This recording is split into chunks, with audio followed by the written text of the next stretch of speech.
Hello students, आपका मेरे channel साथ स्टडी एट होम पर स्वागत है। 11वीं कक्षा में पहुंचने पर आपको शुभकामनाएं। इस संकट में कोरोना काल में आपकी जो स्टडी है वो इसी चैनल के माध्यम से जारी रखी जाएगी। अर्थशास्त्र के बारे में मैं आपको बताऊं, यह एक रोजगार से जुड़ा हुआ सब्जेक्ट है। रोजगार के बहुत से अवसर इसमें आपको सरकारी और निजी क्षेत्र दोनों में मिलेंगे।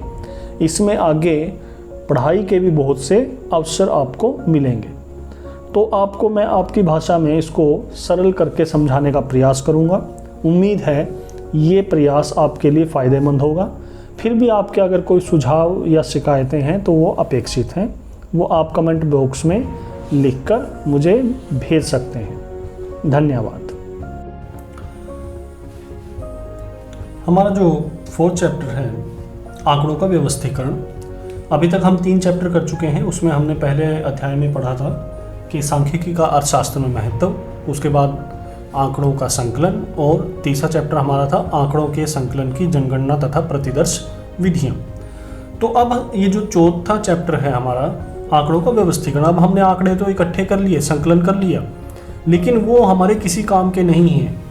वो शुद्ध आंकड़े हैं कि जैसे हमने इकट्ठे किए वो वैसे के वैसे हैं, उनकी कोई उपयोगिता नहीं है जब तक कि हम उनको व्यवस्थित करके, उनको प्रदर्शित करके, विश्लेषण करके उनसे कोई निष्कर्ष न निकालें।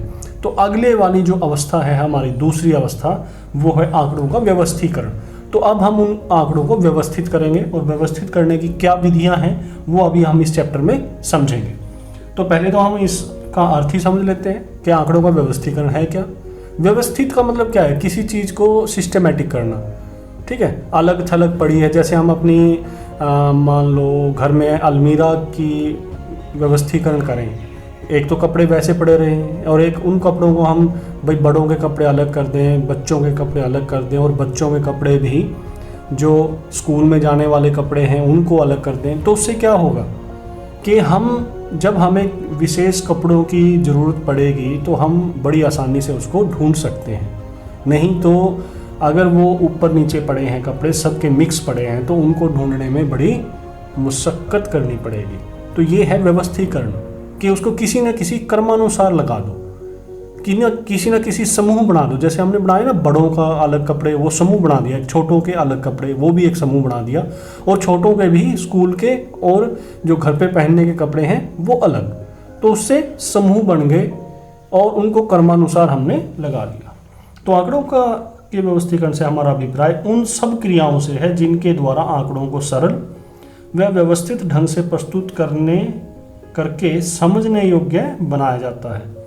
तो उनको इस प्रकार से कोई भी क्रिया हो, कोई भी प्रक्रिया हो जिसके द्वारा वो समझने लायक बनाए जा सकें, ठीक है, अलग अलग समूहों में बांटे जा सकें, ताकि जो उनको पढ़ रहा है, देख रहा है, वो उनको समझ सके आसानी से। तो इसका मेन उद्देश्य क्या है? आसानी से समझने लायक बनाना आंकड़ों को। जो इकट्ठे किए थे हमने पहली अवस्था के दौरान आंकड़ों का संकलन, उन आंकड़ों को व्यवस्थित करके समझने योग्य बनाना। तो पहला प्रश्न है, वर्गीकरण से क्या अभिप्राय है? इसके विभिन्न उद्देश्यों का वर्णन कीजिए। तो जो व्यवस्थितीकरण है, इस व्यवस्थितीकरण का जो एक महत्वपूर्ण जो टूल है, ठीक है, वो क्या है? वर्गीकरण। तो वर्गीकरण वह क्रिया है जिसके द्वारा आंकड़ों को उनकी समानता अथवा असमानता के आधार पर विभिन्न वर्गों में विभाजित किया जाता है। अब समानता या असमानता का मतलब क्या है? जैसे हम देखना चाहते हैं भाई कौन पढ़े लिखे हैं और कौन अनपढ़ हैं। तो अब अनपढ़ और जो पढ़े लिखे हैं उनमें असमानता है, और जो पढ़े लिखे हैं अगर हम उसी वर्ग में सभी पढ़े लिखों को शामिल करेंगे तो पढ़े लिखों के बीच में तो समानता है, और ऐसे ही अनपढ़ों के बीच में भी समानता है। लेकिन अनपढ़ और पढ़े लिखों के बीच में क्या है? असमानता। तो समानता या असमानता के आधार पर हम उनको अलग अलग जब उसमें वर्गों में बांट देते हैं, उस क्रिया को हम क्या कहते हैं? वर्गीकरण। और ये वर्गीकरण किसका भाग है? व्यवस्थितीकरण का, ठीक है। वर्गीकरण के क्या उद्देश्य हैं? अब इन सभी के उद्देश्य क्या रहेंगे कि इन आंकड़ों को समझने लायक बनाया जाए, ठीक है, ताकि कोई भी व्यक्ति इनको बड़ी आसानी से समझ सके। तो पहला उद्देश्य ये इंग्लिश इसलिए दी गई है, कुछ बच्चे इंग्लिश मीडियम से हैं तो वो इन जो इंग्लिश के जो पॉइंट्स हैं इससे अंदाज़ा लगाकर वो अपनी बुक में आसानी से पढ़ सकेंगे। और हिंदी मीडियम वालों के लिए अगर वो चाहें तो इसको साथ में लिख लें ताकि उनकी भी थोड़ी सी इंग्लिश की जो पकड़ है वो सुधरे, और नहीं तो हिंदी का पॉइंट लिखकर भी वो अपना काम चला सकते हैं। तो पहला है आंकड़ों को सरल व संक्षिप्त बनाना। तो वर्गीकरण का मुख्य उद्देश्य क्या है कि आंकड़ों को सरल बनाया जाए और संक्षिप्त का मतलब क्या है, छोटा बनाया जाए, उनको कम जगह में उनको शामिल कर लिया जाए वर्गों में या समूहों में, ताकि वो कम जगह में आ जाएं। दूसरा, उपयोगिता। वर्गीकरण का उद्देश्य है आंकड़ों की समरूपता को प्रकट कर उनकी उपयोगिता में वृद्धि करना है। अब हमने सभी पढ़े लिखों को, शिक्षित लोगों को एक वर्ग में बना लिया, तो उससे क्या है, समरूपता प्रकट कर रही है और उसमें हमें सभी का पता चल गया भाई कौन कौन पढ़े लिखे हैं या कितने लोग पढ़े लिखे हैं। तो उससे उन आंकड़ों की उपयोगिता का, जैसे हमारी देश की जनगणना होती है 10 साल में, तो उस 10 साल में हमें ये पता चलता है कि कितने जो लोग हैं, कितने प्रतिशत हमारे देश की साक्षरता दर है। तो उससे उन आंकड़ों की, इकट्ठे किए हुए आंकड़ों की उपयोगिता बढ़ जाती है। अदरवाइज़ अगर हम उन आंकड़ों को पढ़ने लगें तो वो बहुत ज़्यादा होते हैं, वो हमारे किसी भी काम के नहीं होंगे जब तक कि उनको व्यवस्थित या वर्गीकृत नहीं किया जाएगा। तीसरा, विभेदकारी। अब वर्गीकरण विभेदकारी होता है, अर्थात इसके द्वारा आंकड़ों के विशिष्ट अंतर स्पष्ट हो जाते हैं। जैसे यही उदाहरण हम लेते रहें शिक्षित और अशिक्षित का, तो ये विभेद कर रहा है, एक में वो क्वालिटी है, एक में वो क्वालिटी नहीं है। तो विभेदकारी, जिससे कि उनके अंतर स्पष्ट हो जाते हैं। फिर है तुलना योग्य। अब जब हम उनको अलग अलग वर्गों में बांट देंगे तो सीधी सी बात है कि उनकी तुलना की जा सकती है आपस में। भाई आपके स्कूल की जो 11वीं कक्षा है वो एक वर्ग बन गया, दूसरे जो स्कूल है उसकी जो 11वीं कक्षा है वो दूसरा वर्ग बन गया, तो अब उन दोनों की तुलना की जा सकती है ना रिजल्ट की, ठीक है ना। तो तुलना योग्य इससे बनाया जा सकता है। पांचवा, वैज्ञानिक आधार प्रदान करना, साइंटिफिक अरेंजमेंट। इसका उद्देश्य है आंकड़ों को व्यवस्थित रूप में वैज्ञानिक आधार प्रदान करना। इसके फलस्वरूप उनकी विश्वसनीयता बढ़ जाती है। तो जब हम उनको किसी आधार पर बांटेंगे, अब हम वैसे ही बांट दें, ठीक है ना, एक आइडिया से, चलो भाई आधे यहाँ आधे वहाँ, ठीक है, बाकी मेरे पीछे। वो शोले फिल्म का डायलॉग नहीं है कि आधे लेफ्ट जाएं, आधे राइट जाएं और बाकी मेरे पीछे आएँ। तो इस प्रकार का वर्गीकरण नहीं है ये कि मन मर्जी से ऑर्डर दे दिया और वर्गीकरण हो गया। किसी आधार पे वर्गीकरण किया जाता है, अलग अलग भागों में उनको बांटा जाता है। तो तब क्या हो गया, उससे उसकी विश्वसनीयता बढ़ती है जब हम कोई आधार लेते हैं। छठा, आकर्षक और प्रभावशाली। तो इसकी सहायता से आंकड़े आकर्षक और प्रभावशाली बन जाते हैं। हम इसको अपनी जो अलमीरा है उसकी अरेंजमेंट से समझ सकते हैं। अगर कपड़े वैसे ही बिखरे पड़े रहें, हमारा घर वैसे ही बिखरा पड़ा रहे, तो क्या वो अच्छा लगेगा? नहीं लगेगा। लेकिन जब हम उसको व्यवस्थित कर देते हैं तो वो आकर्षक लगता है, सुंदर लगता है। दूसरा प्रश्न है, वर्गीकरण से क्या अभिप्राय है? एक अच्छे वर्गीकरण की मुख्य विशेषताओं का वर्णन करें। तो वर्गीकरण का अर्थ हम कर चुके हैं। वर्गीकरण वह क्रिया है जिसके द्वारा आंकड़ों का उनकी समानता अथवा असमानता के आधार पर विभिन्न भागों में विभाजन किया जाता है। तो ये ऊपर वाली जो परिभाषा है वही उसी का यहाँ पर प्रयोग किया गया है, ताकि आपको अलग अलग परिभाषाएं ना याद करनी पड़े। और एक अच्छे वर्गीकरण की कैरेक्टरिस्टिक्स ऑफ गुड क्लासिफिकेशन वो क्या है? पहली है व्यापकता। व्यापक का मतलब है विस्तृत, ठीक है ना। तो आपका जो वर्गीकरण है वो इतना विस्तृत होना चाहिए कि जो आपने आंकड़े इकट्ठे किए हैं वो किसी ना किसी वर्ग में अवश्य आ जाएं। ऐसा ना हो कि कुछ आंकड़े आपके छूट जाएं, ठीक है। जैसे हम आपके मान लो जो मार्क्स आते हैं उनका जो वर्ग बनाते हैं, भाई 0 से 10 बना लिया, उसके बाद 11 से आपका 33 बना लिया, उसके बाद 34 से 50 बना लिया, फिर 51 से 75, 76 से मान लो 90 और 91 से 100। अब मैक्सिमम मार्क्स 100 होते हैं। तो इस क्लासिफिकेशन में इसमें आपके सारे के सारे जितने भी आंकड़े इकट्ठे किए गए हैं, जितने भी आपके अंक हैं, वो सारे आ जाएंगे इसमें। एक पेपर 100 मार्क्स का ही होता है। अगर मैं इसको यहाँ तक ही छोड़ दूंगा 76 से 90, तो कुछ बच्चे जिनके 91 से 100 हैं वो बच्चे तो रह जाएंगे ना। तो इसलिए जो आपका वर्गीकरण है वो व्यापक होना चाहिए। दूसरा है स्पष्टता। वर्गीकरण करते समय यह स्पष्ट होना चाहिए कि कौन सी इकाई किस वर्ग में रखनी है। तो भाई शिक्षित वाले शिक्षित में रखे जाएंगे, अशिक्षित वाले अशिक्षित में रखे जाएंगे। ये अगर गड़बड़ी होगी तो फिर वो हो जाएगा। या जैसे यहाँ पर 0 से 10, तो यहाँ पर सिर्फ 0 से 10 वाले ही आएंगे, जो 11 वाला है वो अगले में चला जाएगा। तो इस बात की स्पष्टता होनी चाहिए। तीसरा सजातीयता। सजातीयता का मतलब क्या है कि एक वर्ग में जो आंकड़े हैं वो एक जैसी विशेषता वाले ही होने चाहिए। एक वर्ग में अलग अलग विशेषताओं वाले नहीं होने चाहिए। अगर कुरुक्षेत्र डिस्ट्रिक्ट के बच्चे या टीम बनाई जा रही है तो उसमें कुरुक्षेत्र के ही बच्चे होने चाहिए। ये नहीं है कि भाई दूसरी डिस्ट्रिक्ट के बच्चे उसमें शामिल कर लिए, फिर तो वो कुरुक्षेत्र की टीम बनी ही नहीं।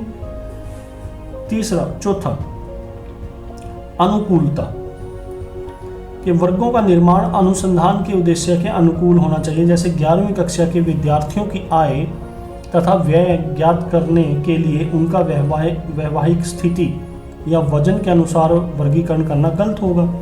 तो अब हमें बच्चों की, विद्यार्थियों की आय और व्यय के बारे में पता करना है। अब हम उसमें वर्ग बना दें कि विवाहित, अविवाहित। अब अविवाहित और विवाहित से क्या उनके खर्च और आय का पता लगाया जा सकता है? नहीं लगाया जा सकता।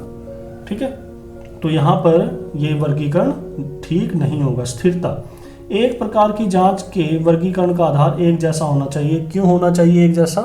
क्योंकि उनमें तुलना की जा सकती है। अगर हम अलग अलग आधार अपनाएंगे वर्गीकरण के लिए तो तुलना करना संभव नहीं होगा। और छठा है लोचदार। तो एक अच्छा वर्गीकरण लोचदार होना चाहिए। उसमें उद्देश्यों की आवश्यकता के अनुसार विभिन्न वर्गों में परिवर्तन करने की संभावना होनी चाहिए। मान लो हमारे पास कुछ ऐसे आंकड़े आ जाएं जो अभी तक हमारे किसी भी वर्ग में नहीं आए, तो हमारा जो वर्गीकरण है वो इस प्रकार का होना चाहिए कि भाई वो जो आंकड़े आ गए उसको हम अपने वर्गों की जो संरचना है उसको बदलकर उसको किसी न किसी वर्ग में शामिल कर लें। तीसरा प्रश्न हमारा है, आंकड़ों के वर्गीकरण की विभिन्न विधियों की व्याख्या कीजिए। तो आंकड़ों का जो वर्गीकरण है ये आपकी इसमें दिया हुआ है बुक में फ्लो चार्ट। तो 4 आधार पर किया जाता है। भौगोलिक यानी कि स्थान के आधार पर, समय अनुसार यानी कि समय के आधार पर, गुणात्मक यानी गुणों के आधार पर, और चौथा है मात्रात्मक या संख्यात्मक। अब ये है क्या, इसको देखते हैं। पहला है भौगोलिक वर्गीकरण, ज्योग्राफिकल और स्पेशियल क्लासिफिकेशन। इस प्रकार का वर्गीकरण आंकड़ों की स्थिति या भौगोलिक भिन्नता के आधार पर किया जाता है। जैसे कि भारत में अलग अलग स्थानों, पंजाब, हरियाणा, उत्तर प्रदेश पर साइकिल के कारखानों की संख्या। तो अब हमने आंकड़े इकट्ठे किए, हम ये देखना चाहते हैं भी पंजाब में कितने साइकिल के कारखाने, हरियाणा में कितने हैं, उत्तर प्रदेश में कितने हैं। तो इसका मतलब हमने जो वर्गीकरण किया है वो किसके आधार पर किया? स्थान के आधार पर। हम इसमें मान लो कह दें 5, यहाँ पे 10 कह दें, यहाँ पे 15 कह दें, अगर हमें मिलते हैं तो ये स्थान के आधार पर वर्गीकरण हुआ। फिर है समय अनुसार। अब इसके नाम से ही पता चल रहा है, समय अनुसार वर्गीकरण, क्रोनोलॉजिकल क्लासिफिकेशन। जब आंकड़ों का वर्गीकरण समय के आधार पर किया जाता है तो इसको समय अनुसार वर्गीकरण कहते हैं। जैसे कि भारत में अलग अलग वर्षों 2018, 19, 20 में साइकिल के कारखानों की संख्या। अब वही उदाहरण दोबारा ले लिया।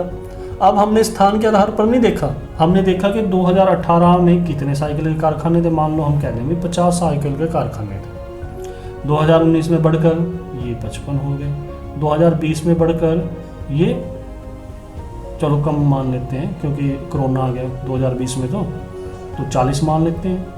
ठीक है, 15 कारखाने बंद हो गए। तो अब हमने ये क्या किया, ये हमने साल के आधार पर, समय के आधार पर वर्गीकरण किया, वर्ग बनाए। तीसरा है हमारा गुणात्मक, क्वालिटेटिव क्लासिफिकेशन।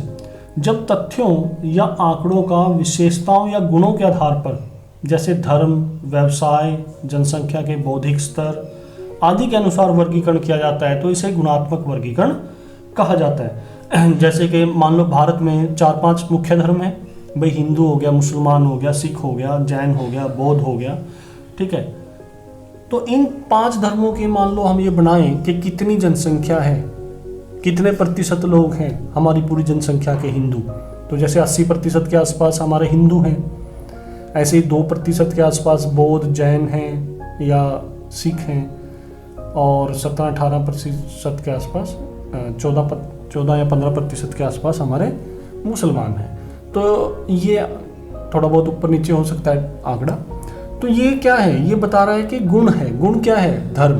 तो धर्म के आधार पर हमने क्या किया, वर्ग बनाए, मुसलमान का अलग, हिंदू का अलग, बौद्ध का अलग, सिख का अलग, जैन का अलग। तो उसके आधार पर हमने वर्गीकरण किया। अब ये भी 2 प्रकार का हो सकता है। एक है साधारण वर्गीकरण, जिसको हम कहते हैं सिंपल क्लासिफिकेशन। इसे द्वंद्व भाजन वर्गीकरण भी कहते हैं, क्योंकि इसमें आंकड़ों को किसी विशेष गुण के होने या न होने के आधार पर बांटा जाता है। भाई जैसे पुरुष और स्त्री, भाई या तो वो स्त्री है और वो स्त्री नहीं है तो क्या है, पुरुष है, ठीक है, गुण होने और ना होने पर। ऐसे ही स्वस्थ, या तो एक व्यक्ति स्वस्थ है और या एक व्यक्ति स्वस्थ नहीं है तो वो अस्वस्थ हो गए। ऐसे ही या तो एक व्यक्ति पढ़ा लिखा है या वो पढ़ा लिखा नहीं है। उसके बाद आगे है कि बहुगुणी वर्गीकरण, मैनीफोल्ड क्लासिफिकेशन। इस प्रकार के वर्गीकरण में एक से अधिक गुणों के आधार पर वर्गीकरण किया जाता है। इसके फलस्वरूप 2 से अधिक वर्ग बनते हैं। उदाहरण के लिए, काम के आधार पर एक मिल के मजदूरों को 2 भागों में, कुशल और अकुशल में, और उनमें भी आगे उन कुशल और अकुशल में शिक्षित कौन है और अशिक्षित कौन है, या आगे और इसमें एक और वो बनाया जा सकता है कि शहरी और ग्रामीण के रूप में बांटा जा सकता है। जैसे कि यहाँ पर इस फ्लो चार्ट में आप देखें, पहले उन मजदूरों को कुशल और अकुशल में बांट दिया, फिर कुशल के भी 2 बन गए, शिक्षित और अशिक्षित, फिर शिक्षित के भी 2 बन गए, या तो वो शिक्षित ग्रामीण है या शहरी है, ऐसे ही अशिक्षित या तो वो ग्रामीण है या वो शहरी है। ऐसे ही अकुशल के वो शिक्षित है या अशिक्षित है, आगे फिर शिक्षित के 2 बन गए इसमें कि या तो वो ग्रामीण है या वो शहरी है, ऐसे ही अशिक्षित के या तो वो ग्रामीण है या वो शहरी है। तो इस प्रकार से बहुगुणी जो वर्गीकरण है वो हमारा यहाँ पे कंप्लीट है। चौथा, हमने 4 किए थे ना, तो 3 हो चुके हैं हमारे। एक हमारा था स्थान के अनुसार, समय के अनुसार, यानी कि भौगोलिक, ठीक है, और स्थानिक। तीसरा हमारा क्या हुआ, गुणात्मक, और चौथा क्या है, मात्रात्मक या संख्यात्मक वर्गीकरण। तो क्वांटिटेटिव और न्यूमेरिकल क्लासिफिकेशन। तो संख्यात्मक वर्गीकरण में तथ्यों को संख्यात्मक रूप में वर्गों या समूहों में वर्गीकृत किया जाता है। अन्य शब्दों में, प्रत्येक वर्ग के आंकड़े संख्यात्मक अंकों के रूप में व्यक्त किए जा सकते हैं। जैसे भार को किलोग्राम में तथा लंबाई को सेंटीमीटर में व्यक्त किया जा सकता है। जैसे हम बना लें कि किलोग्राम का बना लें कि 40 किलोग्राम, ठीक है, किलोग्राम, 50 किलोग्राम, 60 किलोग्राम कि कितने लोग हैं। आपकी कक्षा में ही हम अगर ये जोड़ लें, भाई 70 किलोग्राम के कितने हैं, तो 40 किलोग्राम के कितने बच्चे हैं 11वीं कक्षा में, हम ये कहें 11वीं कक्षा में 40 किलोग्राम के कितने बच्चे हैं, 2। 40 किलोग्राम तो कम ही होता है, तुम्हारा तो ज़्यादा मिलेगा। 50 के मान लो हम 4 लिख दें, 60 के हम 5 लिख दें, ज़्यादातर बच्चे इसी में मिलेंगे, और 60 के मान लो 2 लिख दें। तो इस प्रकार से ये क्या हुआ, मात्रात्मक, कि मात्रा हमने क्या कहा, किलोग्राम को, और इसको जैसे कोई भी मात्रा, तो संख्यात्मक अंकों के रूप में ही हम यहाँ पे लिख रहे हैं। देखो 40, 50, 60, 70, और उसके आगे जो उनकी आवृत्तियां हैं। ये नीचे उदाहरण दिए हैं, यहाँ से देख लो। मात्रात्मक वर्गीकरण के आधार पर परिकल्पना, ये 0 से 1 लाख के जिनका लाभ है, 1 लाख से 2 लाख, 2 लाख से 3 लाख, और उन फर्मों की संख्या कितनी है जिनका ये लाभ है। चौथा क्वेश्चन हमारा है, चर की अवधारणा को स्पष्ट करें। तो चर क्या है? किसी तथ्य की वह विशेषता तथा प्रक्रिया जिसे संख्याओं के रूप में मापा जा सकता है तथा जिसके मूल्य में परिवर्तन होते रहते हैं, चर कहलाती है। तो कोई भी तथ्य है जो संख्याओं के रूप में मापा जा सकता है और जिसके मूल्य में क्या होता रहता है, परिवर्तन, यानी कि वो फिक्स नहीं है। जैसे आपकी क्लास है 11वीं कक्षा, उसके विद्यार्थियों का वजन मापते हैं। तो एक तो पहली विशेषता क्या है, संख्याओं के रूप में मापा जा सकता है, वजन लिखे हम, वजन 11वीं कक्षा का, ठीक है। अब ये वजन किस में आएगा, किलोग्राम में आएगा, चाहे वो 40 है, 50 है, 60 है, 70 है, 80 है, तो क्या है, संख्याओं में मापा जा रहा है, ठीक।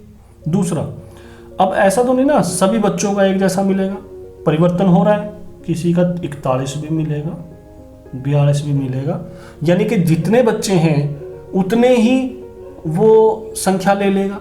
तथ्य क्या है, वजन, तो जितने बच्चे हैं उतने ही वो वजन संख्याएं ले लेगा। तो यानी कि चर है, क्या है चर, जो तथ्य है संख्याओं में मापा जा सकता है और जिसके मूल्य में परिवर्तन होता रहता है, तो वो है चर। तो ये भी दो प्रकार की हैं, विविक्त या खंडित चर, विविक्त या खंडित चर। तो विविक्त चर वे चर हैं जिनके मूल्य पूर्णांक के रूप में बढ़ जाते हैं। इनके एक मूल्य से दूसरे मूल्य के बीच में कुछ अंतर होता है। उदाहरण के लिए 11वीं कक्षा के विद्यार्थियों की संख्या, अब आपके जो विद्यार्थियों की संख्या है, कोई आके कहे पूछे आपसे भाई कितनी संख्या आपके कक्षा में कितने विद्यार्थी हैं, तो आप कोई एक संख्या दोगे, 20, 25, 21, तो क्या है 20 और 21 के बीच में अंतर है, पूर्णांक में बढ़ रहा है ना। तो ये क्या है, विविक्त या खंडित चर के एक दूसरे से अलग है। एक विद्यार्थी, एक रोल नंबर दूसरे रोल नंबर से अलग है, दूसरा तीसरे से अलग है, तीसरा चौथे से अलग है, ठीक है ना, उनके बीच में कोई संबंध नहीं है, वो पूर्णांकों में बढ़ रहे हैं। ये आगे उससे समझ में आएगा आपको। परंतु आपकी कक्षा की जो संख्या है वो कभी भी भिन्नों में नहीं हो सकती। भिन्नों का मतलब क्या है, 1.5, 2.5, 2.3, ठीक है, 4.7, इस प्रकार की संख्या आपकी नहीं हो सकती है। तो 4 होगी या 5 होगी, उनके बीच की कोई भी संख्या आपकी कक्षा के विद्यार्थियों की संख्या नहीं हो सकती, क्योंकि विद्यार्थियों की जो गणना है वो क्या है, विविक्त या खंडित चर, यानी कि एक जो चर है, एक जो संख्या है वो दूसरे से अलग है। समझ में आई बात। दूसरा, सतत या अखंडित चर। सतत का मतलब क्या है, जो चलती रहे। अखंडित का मतलब क्या है, जो टूटे ना। खंडित का मतलब तो जो टूट गई, एक रोल नंबर दूसरे रोल नंबर से टूट गया, उनके बीच में कोई लिंक नहीं है।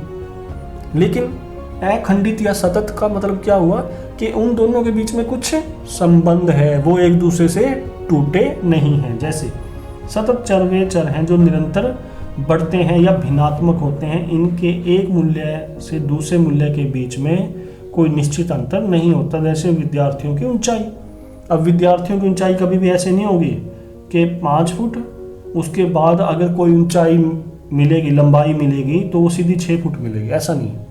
कोई बच्चा 5 फुट 1 इंच का होगा, कोई 5 फुट 2 इंच का भी होगा, और क्या पता 2 इंच से भी कहीं ना कहीं नीचे हो, सेंटीमीटर्स में हो। तो ये है क्या, अखंडित या सतत। हम ये नहीं कह सकते कि एक बच्चा 5 का होगा तो 5 और 6 के बीच में कोई लंबाई नहीं हो सकती। बहुत से लोग मिलते हैं 5 और 6 के बीच में लंबाई वाले, ठीक है। तो ये है अखंडित, जो सतत है, जो टूट नहीं सकती। तो इस प्रकार से ये आज का जो हमारा लेक्चर है वो यहीं पे समाप्त होता है। इससे संबंधित जो पीडीएफ है आपको इस वीडियो के जो डिस्क्रिप्शन लिंक है वहाँ से आप इसको डाउनलोड कर सकते हैं और अपनी कॉपी में लिख लेना। अब कोशिश करेंगे आपका सिलेबस जल्दी निपटाने की, रोज़ एक वीडियो डाल लेंगे, ठीक है। अपना काम करके और ग्रुप में भेजना। धन्यवाद।